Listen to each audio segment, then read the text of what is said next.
Oke. Assalamualaikum warahmatullahi wabarakatuh. Eh, saya antara bingung dan pusing.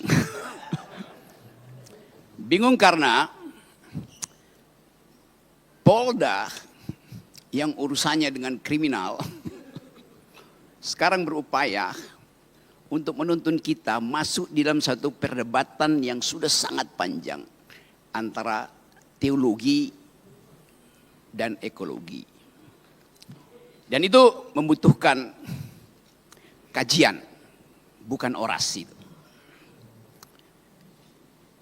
Saya kasih kajian di Sespimti Polri, di Lemhanas. Tadi siapa yang pernah ikut kuliah saya di Lemhanas?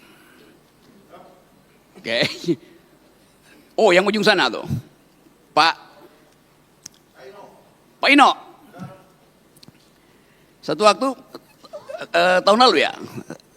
Oke, saya kasih kuliah di Lemhanas untuk menerangkan global security itu. Human solidarity, environmental ethics. Subjek-subjek itu ternyata hari-hari ini terhubung dengan keadaan kita di Riau, di Jakarta, di Pakistan, di India, di Eropa. Karena kita mengalami krisis yang sama akhirnya tuh. India kirim rudal ke Pakistan. Kita tahu India punya nuklir, Pakistan punya nuklir. Kalau terjadi krisis nuklir dan krisis itu berubah menjadi perang terbuka, pertanyaannya bukan bagaimana stabilitas politik di regional Asia, tapi bagaimana bumi memaafkan kemudaratan manusia. Apa akan dimaafkan oleh bumi? Karena setiap perang nuklir hasilnya adalah MAD, MAD, Mutual Assured Destruction. Hancur. Kita coba pahami itu dari perspektif ilmu pengetahuan dan berupaya untuk menuntun ilmu pengetahuan masuk dalam pertanyaan-pertanyaan eskatologis. Pertanyaan-pertanyaan teologis yang ayat-ayatnya harus kita tafsirkan hari-hari ini. Tadi dimulai dengan ayat belajarlah dari aturan semesta. Karena itu diperlukan akal untuk memahami aturan semesta. Hal yang sama juga berlaku di dalam kebudayaan Melayu. Alam terkembang jadi guru. Satu kesetaraan epistemik. Quran, teologi mengajarkan kami sudah memberi tanda-tanda. Maka kalian harus berpikir. Jadi ilmu pengetahuan diselundupkan untuk memahami alam semesta. Diselundupkan melalui ayat-ayat suci. Karena bumi ini suci. Jadi kita mulai membayangkan soal itu. Dalam perspektif antropologi, kita anggap bahwa ya makhluk manusia ini sebetulnya hanya 0,00 sekian detik dari usia alam semesta itu. Usia kita mungkin baru 100 juta tahun yang lalu. Atau bahkan lebih mundur lagi. Karena catatan yang kita ketahui tentang manusia itu hanya ditulis di dalam kitab-kitab suci itu. Quran, Bible, Veda. Jadi kitab suci mencatat kehidupan manusia sekaligus peran manusia di dalam merawat atau merusak alam. Apakah bumi ini akan kiamat? Ada kepastian teologi di situ. Ada yaumil akhir. Ada penghakiman bagi mereka bahkan yang lolos meniti Shiratul Mustaqim tetap akan diuji. Jadi kalau kita katakan bumi akan kiamat, dunia akan kiamat, dari segi teologi kita sedang menuju ke situ. Akan. Tapi dari segi ilmu pengetahuan bumi ini memang pernah kiamat. Ketika supernova itu meledak kira-kira 4-5 miliar tahun yang lalu, pecahannya jadi matahari, sebagian pecahannya jadi bumi. Jadi ilmu pengetahuan hanya mampu untuk menerangkan bahwa dunia sudah pernah kiamat, satu peristiwa kosmologi. Ketika sebuah bintang yang namanya supernova itu meledak. Dan kita di bumi menerima ledakan itu sebagai rahmat. Karena dengan ledakan itu terbentuk alam semesta baru. Indonesia penggalan dari ledakan itu yang terjadi 4,5 miliar tahun yang lalu. Sekarang kita membayangkan satu kondisi bahwa yang dirawat oleh bumi selama 4,5 miliar tahun itu sekarang mulai disebut sebagai potensi kerusakan ekologis jilid 12, 13 seterusnya. Tapi apakah bumi mampu memperbaiki dirinya? Tanda-tanda itu ada. Kalau kita membaca cara memperbaiki bumi seperti yang difatwakan di dalam Quran, pakai otak. Doa dan otak. Kita lihat jumlah kerusakan yang dibuat manusia yang disebut antroposin. Artinya jumlah kerusakan kuantitas dan kualitas yang dibuat manusia sudah melampaui daya pulih bumi. Kita belajar itu dalam ilmu geologi itu. Kalau bumi merusak dirinya, dia mampu memperbaiki dengan cara regenerasi itu. Kita kutuk gurun Sahara yang kering kerontang, kita puji hutan Amazon yang hijau dan sejuk. Mengapa kita kutuk gurun Sahara? Karena di situ tidak ada kehidupan. Mengapa kita muliakan hutan Amazon? Karena di situ ada keragaman hayati. Tapi kalau kita ikuti keterangan ayat tadi, pakai otak. Allah Subhanahu wa taala mengatakan, pakai otak untuk membaca gejala alam. Surat apa tadi? Surat Al-Imran. Kalau kita pakai otak, kita mulai riset. Ternyata hijaunya hutan Amazon bertahan jutaan tahun karena dipupuk oleh fosfat. Fosfat adalah elemen kimia yang memupuk Amazon. Di mana fosfat itu ada? Tidak di hutan Amazon. Adanya di gurun Sahara. Anda lihat ini gurun Sahara, ini hutan Amazon, bagian selatan Amerika, hijau. Gurun Sahara, bagian selatan Afrika, dia paralel. Di dalam rotasi bumi, dalam hitungan 70 jam, panas matahari menguapkan gurun Sahara dan mengikuti rotasi bumi, uap fosfat itu tiba di hutan Amazon. Gurun Sahara adalah pabrik pupuk untuk hutan Amazon. Yang bikin siapa? Bukan oligarki. Allah Subhanahu wa taala yang buat itu. Jadi kita melihat keteraturan itu ada bahkan dalam ide pertama penciptaan. Yang nanti akan diterangkan oleh UAS, Ustadz Akal Sehat. Kita coba memahami itu. Oh, belum bikin pantun ya.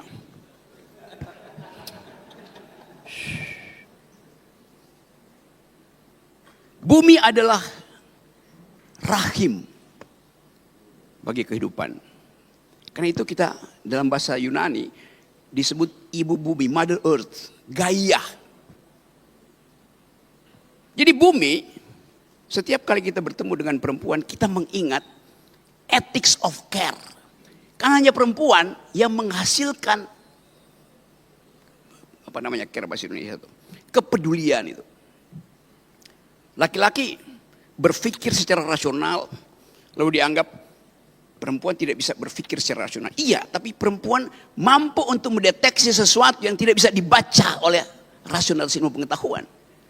Perempuan lebih dekat dengan teologi dibandingkan laki-laki. Kepekaan itu ada tuh.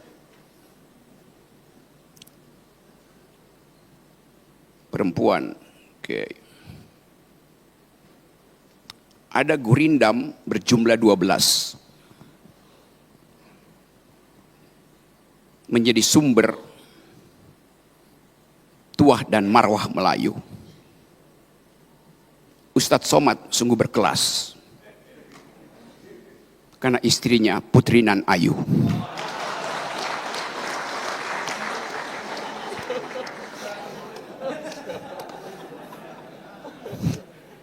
Keayuan perempuan setara dengan keayuan bumi. Bumi itu indah, bumi itu ayu.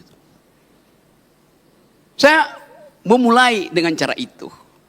Untuk mencoba memahami bahwa kita perlu ethics of care. Belajar pada kepedulian perempuan. Kita semua lahir dari rahim perempuan. Lahir dari rahim perempuan, rahim yang sudah membagi keadilan. Setiap kita pernah ada dalam kandungan bumi dan bumi sudah membagi keadilan. Setiap kita pernah ada dalam rahim perempuan dan rahim perempuan sudah membagi keadilan. Ketika kita di dalam kandungan ibu kita mensuplai gizi. Jadi kita memperoleh makan siang gratis pertama dari rahim ibu kita. Dan sangat bergizi.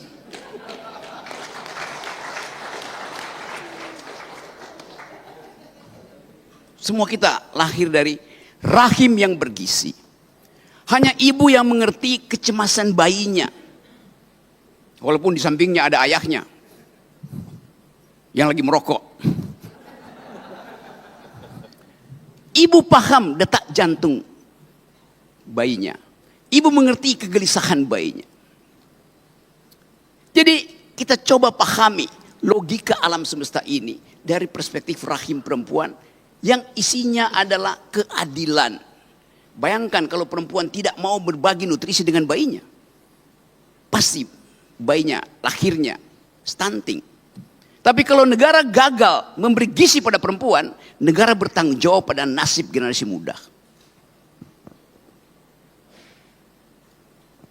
Kita masuk pada kegalauan tadi.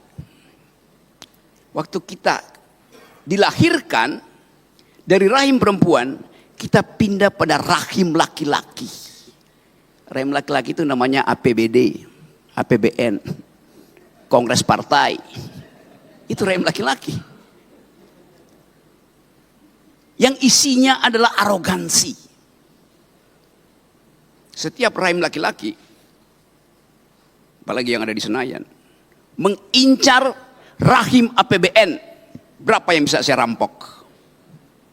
Itu yang terjadi. Kita coba bayangkan bahwa kemuliaan perempuan menuntut keadilan. Sementara kebijakan publik sangat jarang memperhatikan hak-hak perempuan. Hak-hak bumi itu setara dengan hak-hak perempuan. Merusak bumi sama dengan memperkosa perempuan. Karena dia adalah ibu kita, ibu bumi itu. Dasar pikiran itu harus betul-betul tumbuh di dalam kondisi epistemik.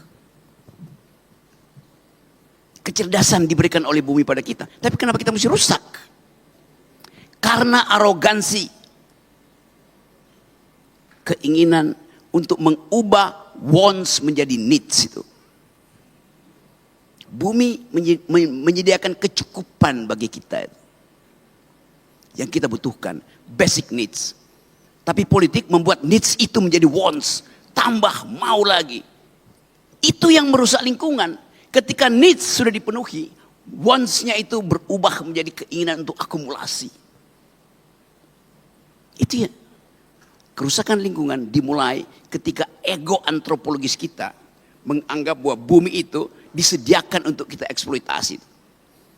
Nah, kerakusan itu yang hendak kita halangi hari-hari ini. Jadi sekali lagi, sering dikatakan bahwa perempuan itu adalah makhluk kelas 2. Karena dia dibuat dari tulang rusuk laki-laki. Jadi yang utama adalah laki-laki. Perempuan itu cuma diambil dari tulang rusuknya.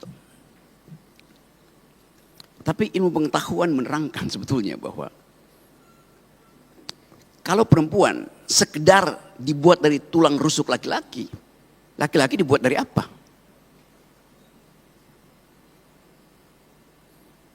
dari tanah yang diambil dari gorong-gorong. Ya. Mana lebih mulia, tulang rusuk atau tanah liat? Tulang rusuk udah terbentuk kimianya. Kalsiumnya udah cukup. Tapi itu keterangan kita untuk memahami supaya jangan merendahkan perempuan. Yunto jangan merendahkan alam itu. Perempuan akan bilang, iya saya dibuat dari tulang rusuk. Tapi suami saya dibuat dari tanah gambut yang habis terbakar. Kita membayangkan itu. Tetapi sekali lagi, ada persekutuan hari-hari ini antara teologi dan ekologi. Teologi memberi semacam kelegaan batin untuk menghidupkan kembali harapan. Di dalam semua teologi, intinya adalah harapan. Bahwa ada sesuatu yang kita tunggu, satu kemuliaan. Jadi manusia sedang berupaya untuk memuliakan kembali dirinya, tetapi dengan arogansi. Kalau kita katakan, kami manusia ingin memuliakan alam, maka alam akan katakan, selamat datang kembali. Dan hanya dengan itu, kita tahu bahwa semua yang kita perbuat hari ini, disaksikan oleh mata yang kita sebut sebagai alam semesta. Alam semesta disaksikan oleh sesuatu yang kita sebut energi eter. Tapi energi itu hanya disebut energi kalau dia menghasilkan keadilan. Bumi ditata dengan prinsip keadilan. Semua yang kita lakukan dibaca oleh ilmu fisika, dibaca oleh ilmu antropologi, dibaca oleh ilmu ekologi. Tapi ada yang tidak bisa kita baca, ilmu teologi. Inarabaka labil mirsad. Allah Subhanahu wa taala memahami kita, melampaui kemampuan kita membaca alam. Assalamualaikum warahmatullahi wabarakatuh. Menarik Bang Rogi, cerita dari mulai bintang supernova, kemudian Amazon, Sahara. Tapi lebih menarik bagi saya adalah pantun di tengah beliau bercerita tadi. Ya Bang Rogi ya. Kemudian Bang Rogi bercerita bagaimana menafsirkan Quran. Justru saya bertanya ini, Bang Rogi sudah mulai menafsirkan Quran. Setelah ini baca Quran Bang Rogi ya. Maka ini menarik bagi saya Bang Rogi, cerita Quran, cerita teologi, dan sudah sampai pada rahim perempuan, rahim laki-laki yang arogansi Bang Rogi ya. Sehingga rahim-rahim ini perlu kita perjelas dengan teologi yang akan dipaparkan lebih gamblang oleh guru kita. Maka Ustaz Abdul Somad yang akan merangkai semuanya, bagaimana cerita bintang supernova sampai rahim laki-laki dan perempuan Ustaz. Pada Ustaz kami persilahkan. Bismillahirrahmanirrahim. Assalamualaikum warahmatullahi wabarakatuh.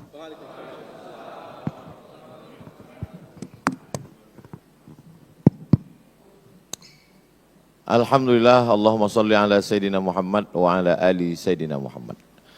Kalau sudah pakai batik, jangan lagi pakai dasi. Kata Bang Rocky, ruangan ini cantik, bagus untuk resepsi.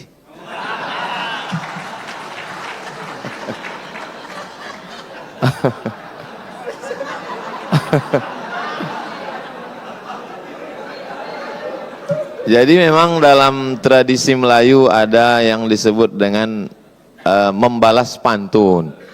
Jadi itu tadi hanya sekedar membalas karena Bang Rocky berpantun tadi kita balas.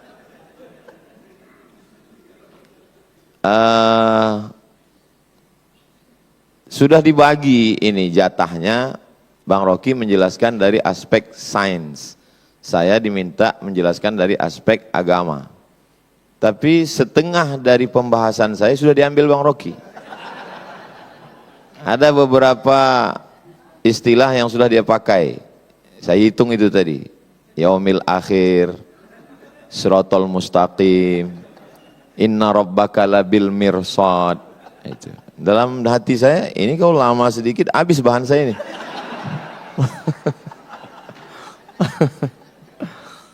Beberapa kali Allah Subhanahu wa taala. Jadi memang ini sebetulnya masalah hati. Jadi kalau hati kita itu connect, mudah kita berinteraksi. Mudah-mudahan kesatuan hati kita ini bisa untuk menjaga rahim alam ibu pertiwi insyaallah. Kalau Tuhan pergi ke Pelelawan, Pelelawan itu negerinya para bangsawan. Tadi Bang Rocky selalu menyebut tentang perempuan, mungkin karena di sini banyak polwan.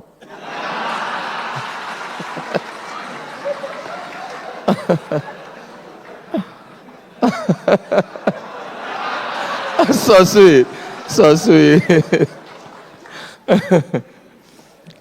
Baik, jadi saya urutkan karena saya diminta dari aspek agama. Pintu gerbang untuk masuk ke agama Islam itu adalah syahadat asyhadu an la ilaha illallah wa asyhadu anna Muhammadan Rasulullah. Tuhan itu abstrak, tidak tersentuh, tidak kelihatan, tidak berbentuk. Dalam Islam bukan fisik. Maka tidak dalam bentuk patung, bukan batu, bukan kayu dan lain sebagainya.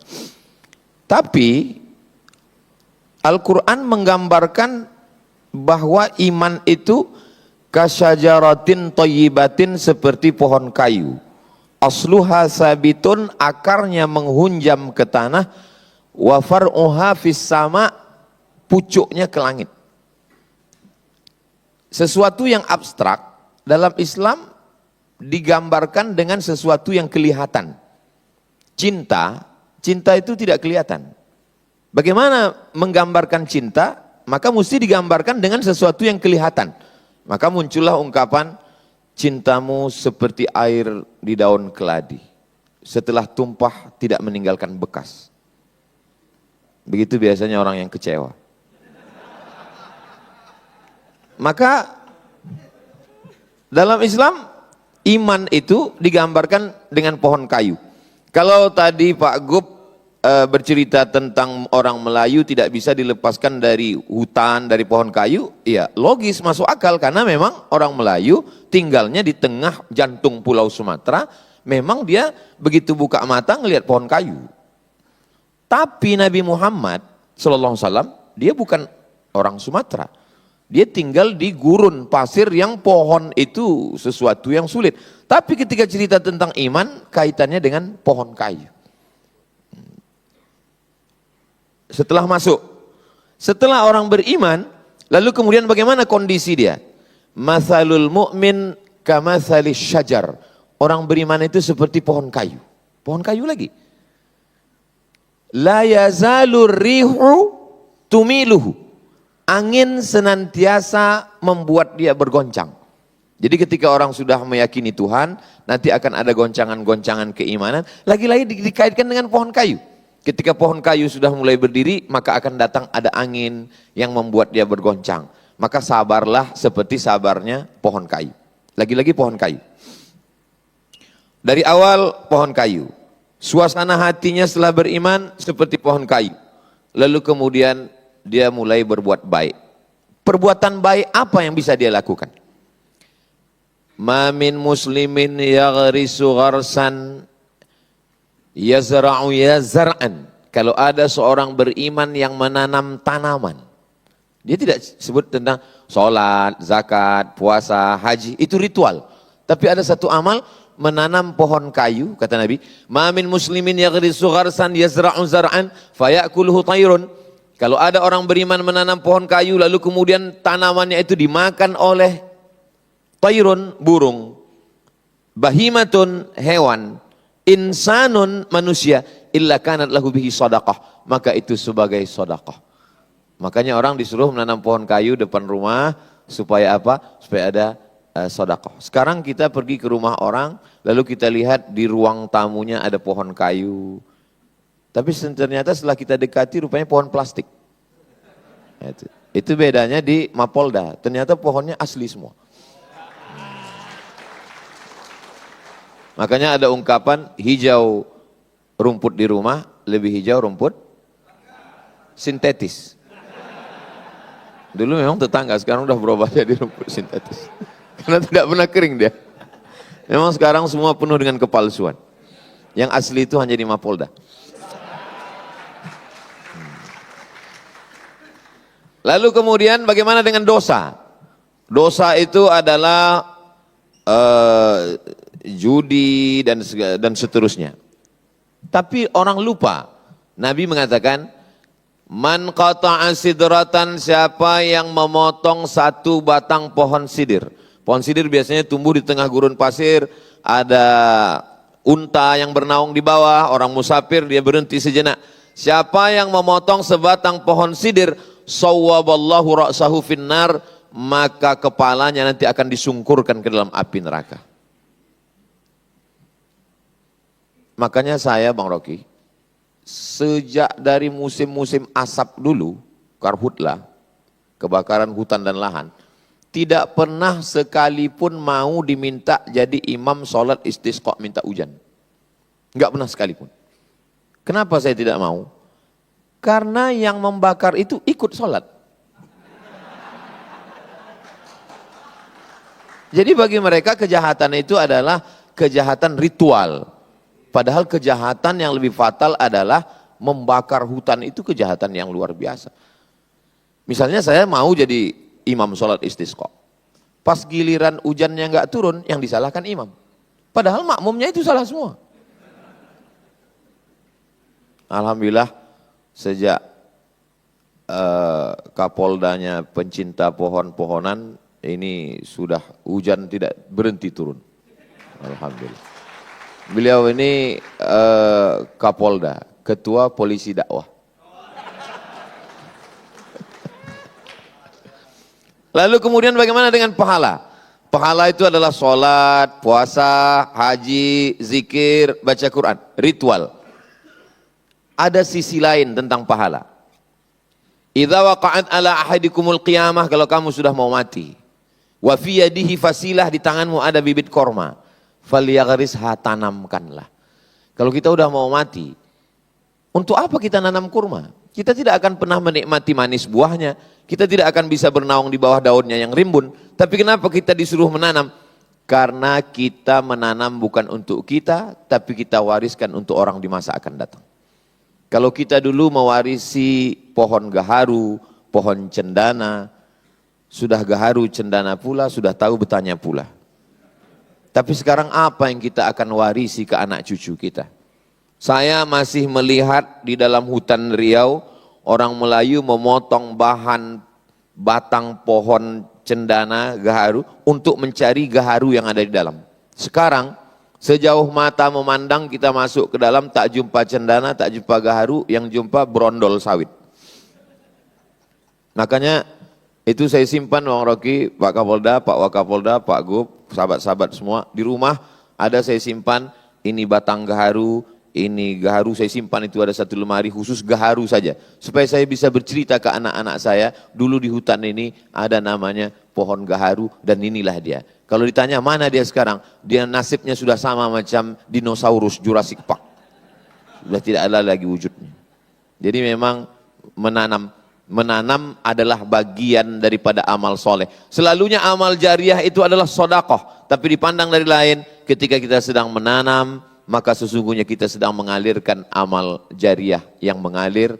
Makanya tidak boleh mencabut tanaman di atas kuburan. Kalau sekedar merapikan, membersihkan boleh. Kenapa? Karena Nabi Muhammad SAW mengajarkan bahwa pohon-pohon kayu itu bertasbih. Makhluk langit, planet, bulan, bintang, Neptunus, Merkurius, Pluto, Mars. Makhluk bumi, kita semua. Ketika Tuhan bercerita tentang makhluk langit dan makhluk bumi, dia pilih dua perwakilan. Untuk makhluk langit, dia pilih bintang. Untuk makhluk bumi, dia tidak pilih kita. Dalam surat Ar-Rahman, An-najmu wasyajaru yasjudan. An-najmu, bintang. Wasyajaru, pohon kayu. Yasjudan, kedua-duanya bersimpuh sujud bertasbih kepada Tuhan. Kenapa tidak dikatakan bintang dan manusia? Kenapa untuk bumi ini yang mewakilinya pohon kayu? Karena pohon kayu lebih jujur daripada manusia. Lalu kemudian ketika kita bersaudara, maka persaudaraan itu seperti pohon kayu. Mathalul mu'minin kamathalil asjar. Persaudaraan orang-orang yang percaya itu seperti pohon kayu. Bagaimana pohon kayu? Pohon kayu kalau sendirian, datang angin kencang dia patah. Tapi kalau pohon kayu itu bersama-sama, beramai-ramai, kita lihat bagaimana hutan akasia. Sekencang apapun angin, dia tidak akan patah. Kenapa? Ketika angin datang dari sini, dia ditolong oleh yang sebelah sini. Datang dari sini, ditolong di sini. Dan saya merasakan itu. Ketika saya dibully, diejek, dicaci maki, ada pohon kayu yang menolong saya. Yang memberikan nama lain bahwa UAS itu bukan Ustadz Abdul Somad, tapi Ustadz Akal Sehat.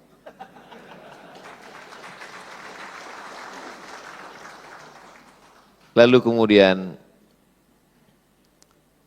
susah saya untuk fokus ini. Memang cantik pohon kaktus ditanam di tengah taman. Memang susah kita untuk fokus kalau kita belum sarapan.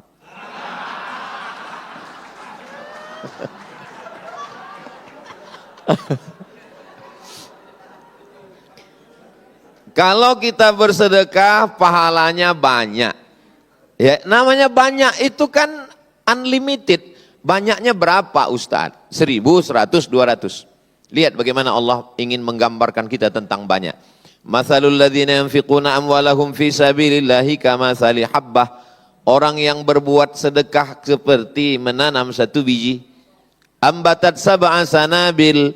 Satu biji ini akan menumbuhkan 7 cabang. Wa fi kulli sumbulatin mi'atu habbah. Dalam satu cabang ada 100. Satu biji pecah. Keluar 7 cabang, satu cabang ada 100, 200, 300, 400, 500, 600, 700. Maka disebut dengan sab'atu mi'ati dha'fin, 700 cabang. Lagi-lagi pohon kayu.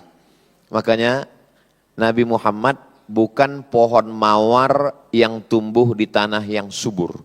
Kalau ada tanah yang subur mengeluarkan mawar, biasa. Tapi kalau gurun pasir kering kerontang mengeluarkan mawar, itu baru luar biasa.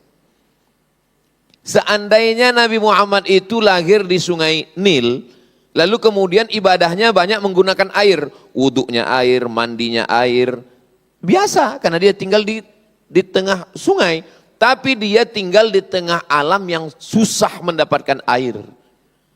Seandainya Nabi Muhammad itu tinggalnya di Pulau Sumatera, di Pulau Amazon, lalu kemudian di hutan hujan yang rimbun, lalu dia banyak bercerita tentang pohon kayu, biasa. Tapi ketika dia orang gurun pasir, Arab Badui, bercerita tentang pohon kayu, itu salah satu bukti bahwa omongannya itu bukan berdasarkan lingkungannya, tapi itu datang dari Allah. Wa ma yantiqu 'anil hawa, dia tidak bicara mengikut hawa nafsunya, bukan pikirannya. In huwa illa wahyun yuha, tapi datangnya dari Allah Subhanahu wa taala. Saya ketika membaca itu menambah keyakinan saya, oh, ini bukan dari lingkungannya, karena itu bukan tempat tinggal dia. Yang dia bicarakan itu adalah sesuatu yang di luar dari tempat tinggal dia. Jadi kalau hari ini kita sebagai orang Melayu, sebagai orang Sumatera, kita masih ada kesempatan untuk menjaga Riau, khususnya Bumi Lancang Kuning ini dengan program-program penghijauan, penanaman, tidak bisa hanya sekedar dengan slogan. Mesti action nyata. Maka saya kira tidak hanya dari pihak kepolisian, semua departemen, dinas, kehutanan. Dulu banyak saya lihat beberapa baleho di kantor-kantor, one man, one tree. Satu orang, satu tanaman. Ada satu Bapak KUA, Kepala Kantor Menteri Agama juga begitu. Kami langsung action Pak Ustadz. Yang nikah bawa 1 pohon, yang cerai 2 pohon. Jadi memang mesti action nyata. Dan insya Allah kalau ini kita amalkan, kita bisa melihat Riau hijau kembali dan alam sehat kembali, sehingga rahim Ibu Pertiwi ini melahirkan oksigen yang positif dan kita bisa hidup nyaman, tentram, dan kita semuanya menjadi orang-orang yang dari aspek agama menjaga lingkungan. La yabulanna ahadukum fil ma'id daim la yajri. Tidak boleh, maaf, tidak boleh kencing di air yang tidak mengalir. Karena akan ada orang yang mengambil air untuk minum, akan ada orang yang untuk berwudu. Tidak boleh kencing di air yang tidak mengalir. Kalau di air yang tidak mengalir saja tidak boleh dibuang limbah pribadi, apalagi limbah pabrik yang dibuang tidak hanya mematikan sungai, tidak hanya mematikan ikan, tapi sampai cucu cicit ikan itu mati. Dulu mereka memancing. Dulu mereka hanya menangkap, sekarang disetrum, dibakar, dihancurkan. Makanya dalam Quran dikatakan zaharal fasadu fil barri wal bahri. Kerusakan sudah terlihat fil barri di daratan, wal bahri di lautan, bima kasabat aidinas akibat tangan manusia. Sejahat-jahatnya gajah, dia hanya bisa mencabut pucuk sawit paling 5. Sejahat-jahatnya badak, dia paling bisa menanduk 1 pohon kayu. Tapi manusia, dia tidak pakai kampak, dia tidak pakai tanduk, dia tidak pakai cula. Dia cukup dengan tanda tangannya habis 600.000 hektar.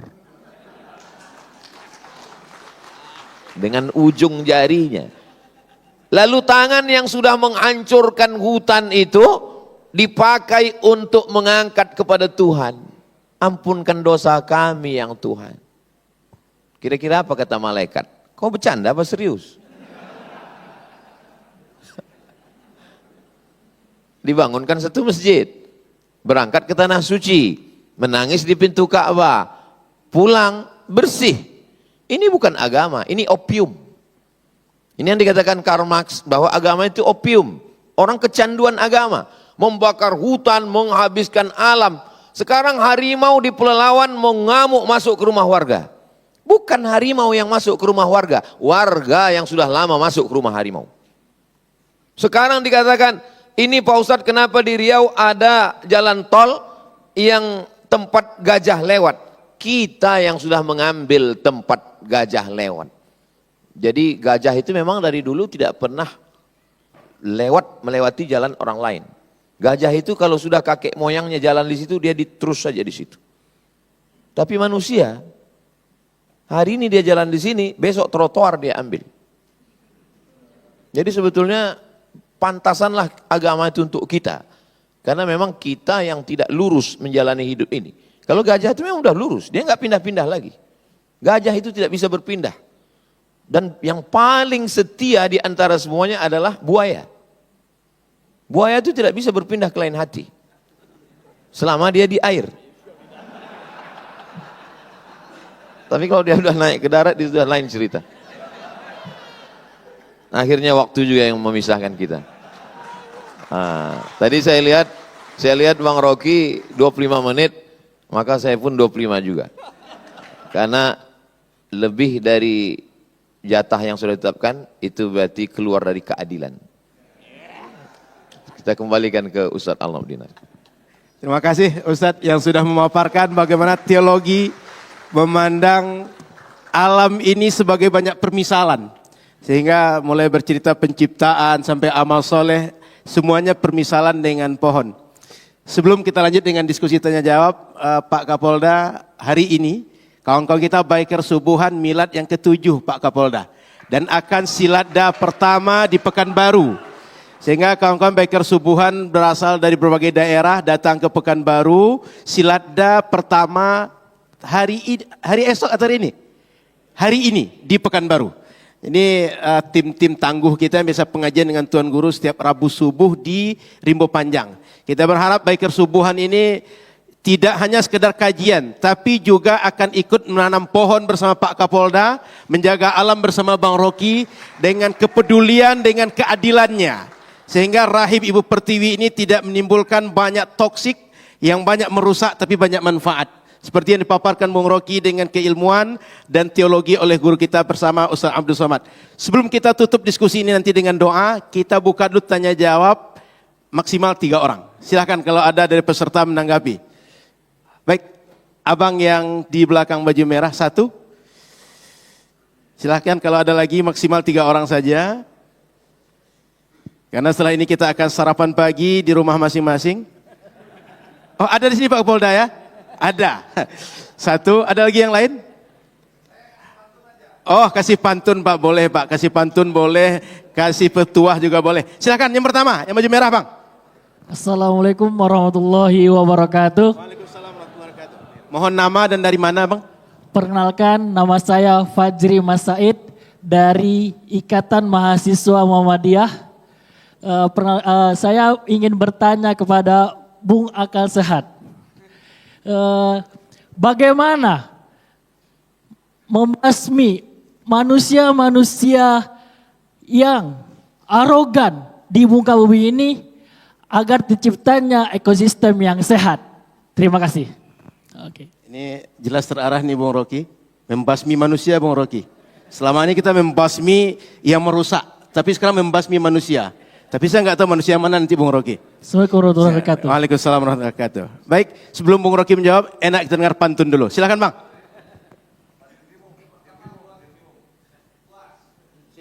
Pohon tomat, pohon aren. Ustadz Abdul Somad memang keren. Yang kedua buat Bung Rocky. Beli karung pakai mobil hardtop. Bung Rocky Gerung memang top. Terima kasih. Jadi pagi ini ada orang keren, ada orang top ya Bang ya. Baik, Bung Rocky, silakan Bung Rocky. Membasmi manusia cerita kita Bung Rocky. Silakan. Oke, apa alasannya kita membasmi manusia itu? Itu adalah hak sang Khalik. Yang bisa kita lakukan adalah membasmi kejahatan manusia terhadap alam. Dengan ilmu pengetahuan, dengan keakraban. Saya coba terangkan beberapa cerita untuk melihat bagaimana kita mampu untuk melihat kelakuan manusia yang menyebabkan pohon itu berubah menjadi mebel.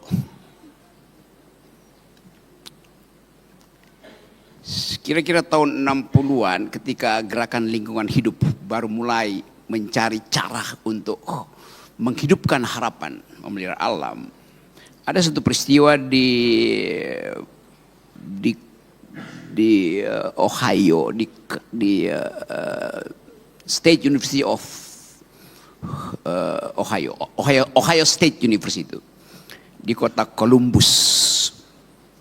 Columbus itu ibu kota Ohio. Di satu pagi, seorang perempuan guru besar ilmu hukum yang punya hobi bangun pagi, kendati enggak bisa lari pagi bersama Kapolda Riau, dia merasa aneh karena waktu dia bangun pagi di hari pertama musim semi, tak seekor burung pun berkicau. Dia heran. Dia bangun pagi di hari pertama musim semi justru untuk mendengarkan tweeting, kicau burung. Pada waktu itu belum ada Twitter. Tiba-tiba dia merasa kenapa sangat sunyi itu. Akal pikirannya mulai mencurigai ada sesuatu pasti di dalam alam, di sekitar kampus Ohio State University itu. Lalu dia datang ke samping apartemennya, di samping kamar apartemennya. Dia gedor seorang perempuan juga profesor kimia. Jadi bayangkan profesor hukum mulai mencurigai ada sesuatu nih. Bagaimana caranya ya? Pasti soal alam itu terkait dengan soal-soal kimia. Lalu mereka berdua mulai survei, ya 100-200 meter. Ternyata banyak burung, tetapi di dalam bentuk bangkai. Burungnya mati tuh, di sekitar kampus Ohio. Akal pikiran, kuriositas mereka mulai bekerja. Kenapa? Ada bekas gigitan burung di pohon apel, pohon buah-buahan di sekitar kampus. Tapi kenapa ada ya mayat burung-burung ini berserakan? Innalillahi wa inna ilaihi raji'un. Kuriositas menyebabkan mereka meneliti. Akhirnya diketahui bahwa burung-burung itu menyambut musim semi di dalam kegembiraan bersamaan dengan mulai tumbuhnya buah-buahan di situ. Mereka makan. Tetapi ternyata mereka tidak tahu bahwa buah itu sudah disemprot dengan dulu namanya apa? DDT apa namanya itu? Pestisida itu. Pestisida awal. Jadi itu dimulai kecurigaan bahwa keinginan manusia untuk menikmati buah apel yang ranum itu supaya tidak digigit oleh ulat menyebabkan, jadi ambisi manusia itu untuk dapat buah apel yang tak berulat menyebabkan hak burung untuk makan buah yang sama yang dikirimkan oleh Allah Subhanahu wa taala. Menyebabkan kematian itu. Burung tidak diberitahu bahwa kalian jangan makan buah itu karena kami sudah kasih pestisida.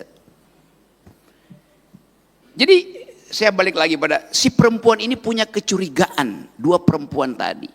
Karena mereka berpikir bahwa ini bumi rahim kami. Burung itu adalah kegembiraan pagi bagi dua profesor perempuan tuh. Disitulah dimulai satu upaya untuk memperlihatkan bahwa merawat bumi itu sama dengan merawat rahim perempuan. Jangan racuni rahim perempuan. Jangan racuni bumi. Nah, peristiwa itu menghasilkan satu ideologi baru tentang ekologi itu. Nama profesor itu adalah Rachel Carson. Teman-teman mahasiswa tulis, cari di Google, baca bukunya. Rachel Carson menulis buku yang kemudian jadi acuan dari aktivis lingkungan.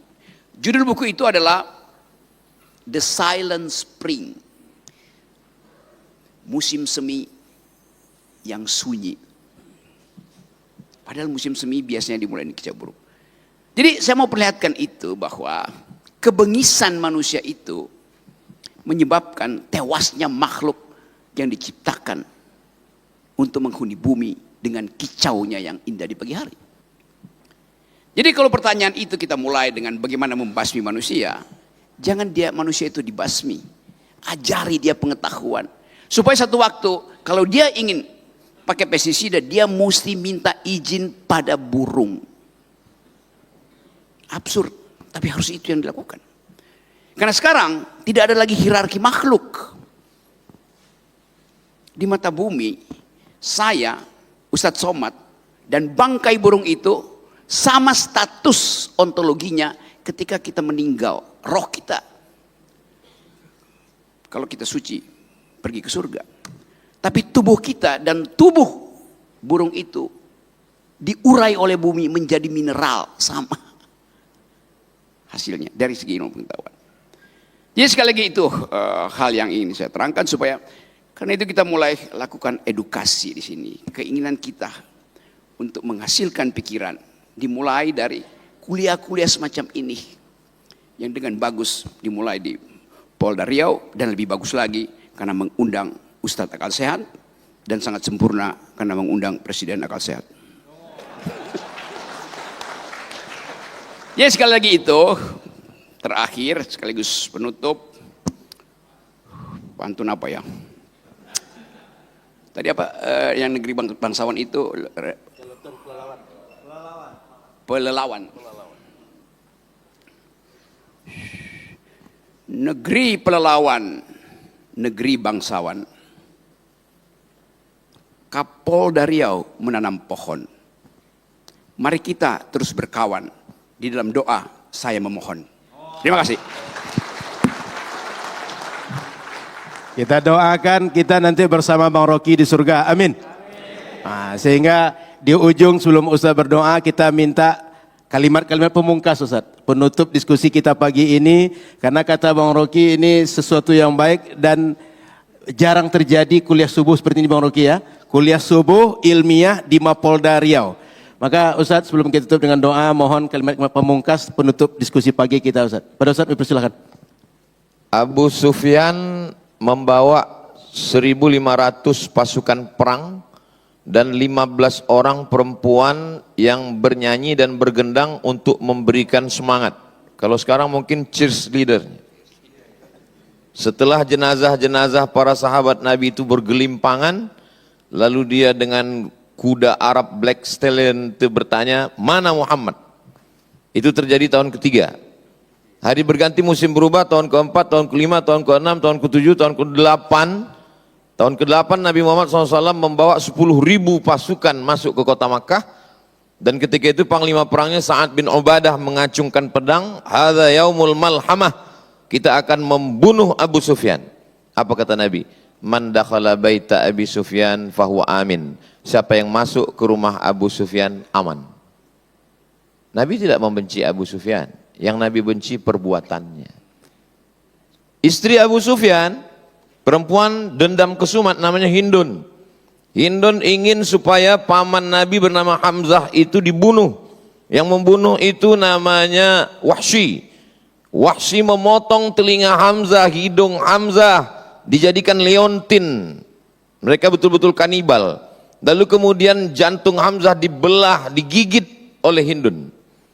Lalu kemudian apakah Nabi membunuh Hindun? Tidak. Hindun masuk Islam. Apa kata orang? Hindun, dulu kamu katanya tidak mau masuk Islam. Apa kata Hindun? Saya tidak masuk Islam. Islam itu yang masuk ke hati saya. Kemana Wahsy? Wahsy lari ke Taif, 100 km dari Makkah.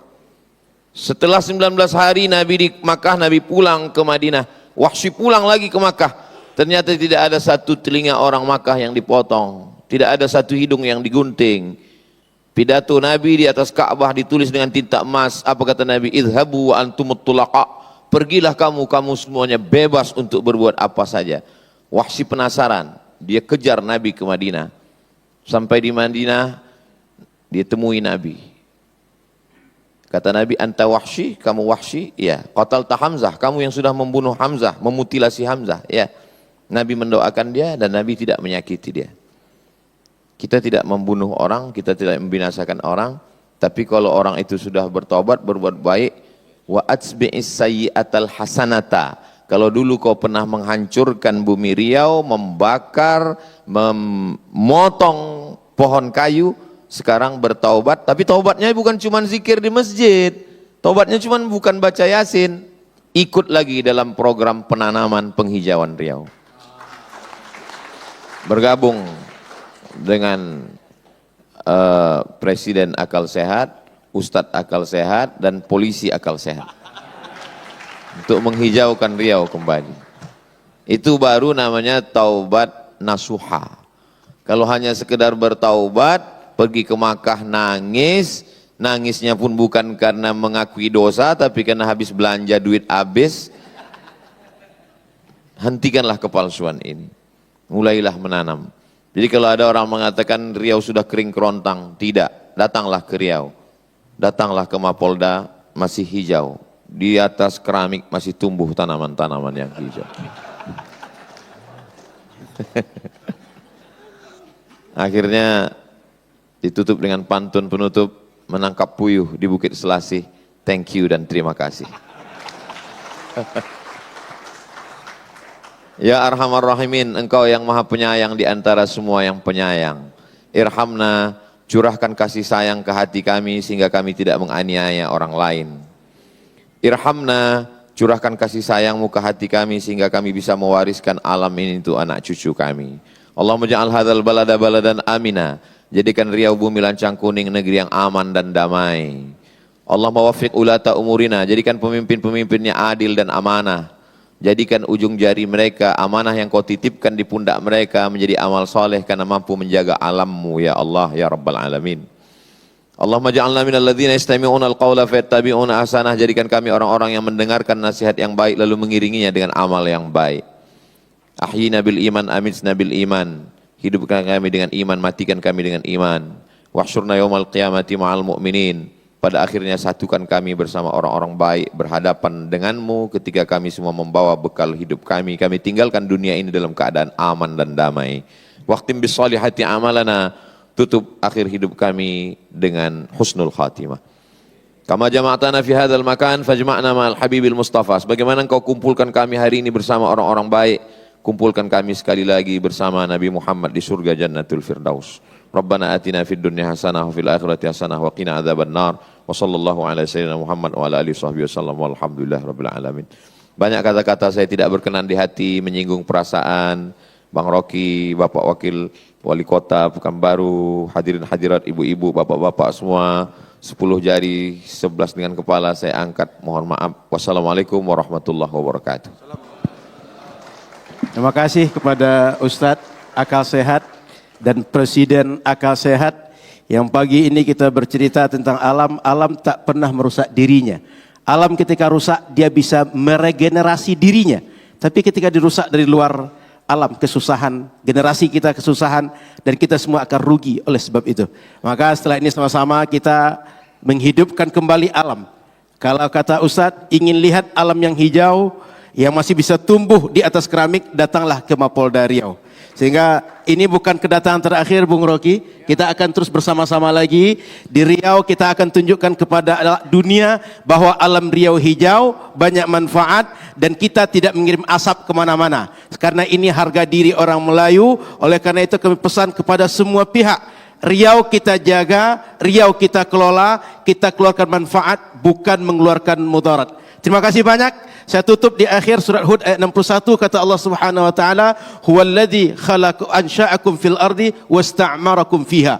Allah ciptakan kalian dan Allah jadikan kalian untuk memakmurkannya, bukan untuk merusak alam. Terima kasih. Mohon maaf salah dan kurang, kami kembalikan kepada MC. Jazakumullah khair. Assalamualaikum warahmatullahi wabarakatuh.